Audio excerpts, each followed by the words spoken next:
আজ কাতলা মাছের একটা সিম্পল রেসিপি করব। খুব সহজেই রেসিপিটা কমপ্লিট হবে।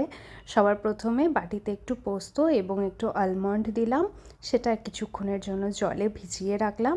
এরপর একটা মিডিয়াম সাইজের পেঁয়াজ নিচ্ছি এবং সেটাকে কুচি কুচি করে কেটে নেব। অত পারফেকশনের প্রয়োজন নেই, কারণ এটাকে আমি আগে প্যানে হালকা ভাজবো, তারপর ভেজে নিয়ে কিছুক্ষণের জন্য ঠান্ডা করে নেব। এতে আমি দুটো কাঁচা লঙ্কাও দিয়েছি। ঠান্ডা হয়ে গেলেই এটাকে আমি মিক্সিতে দিয়ে দেবো পেস্ট করতে, এবং এই পেস্টটায় আমি একসাথেই পেঁয়াজের সাথে পোস্ত এবং বাদামটাও দিয়ে দেব। ব্যাস, একটা মিহি সুন্দর পেস্ট বানাতে হবে। কোনো যেন দানা দানা না থাকে পেস্টটার মধ্যে, তাহলে খেতে ভালো লাগবে না। তারপর প্যানে অল্প সাদা তেল দিয়ে তাতে একটু এলাচ দারচিনি দিয়ে এবং একটু কাশ্মীরি লঙ্কার গুঁড়ো দিয়ে একটুক্ষণ নাড়িয়ে নিতে হবে। একটু ভাজা ভাজা হয়ে এলেই তারপরেই আমি এই পেস্টটা বানিয়েছিলাম সেই পেস্টটা এখানে দিয়ে দেবো এবং সাথে লবণ হলুদ দিয়ে ভালোভাবে বেশ কিছুক্ষণের জন্য হতে দেব।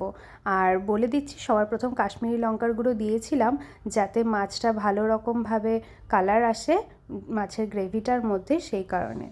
এরপরে আমি সাদা তেলের মধ্যেই দুটো মাছকে হালকাভাবে ভেজে নিচ্ছি, খুব কড়া করে ভাজিনি। এই ঝোলটায় খুব কড়া করে ভাজলে ভালো লাগবে না খেতে। তারপর বেশ কিছুক্ষণের জন্য হতে দেবো এবং ওপরে একটু কিশমিশ ছড়িয়ে দেবো। প্লিজ এটা গরম গরম ভাতের সাথে তোমরা খেয়ে দেখো, অপূর্ব লাগে খেতে। আমি এটা প্রায় দিনই বানিয়ে থাকি, খুব সহজে হয়ে যায় এবং খেতেও খুব টেস্টি হয়। সবার সময় পেজটাকে সাবস্ক্রাইব করে যেও। টাটা।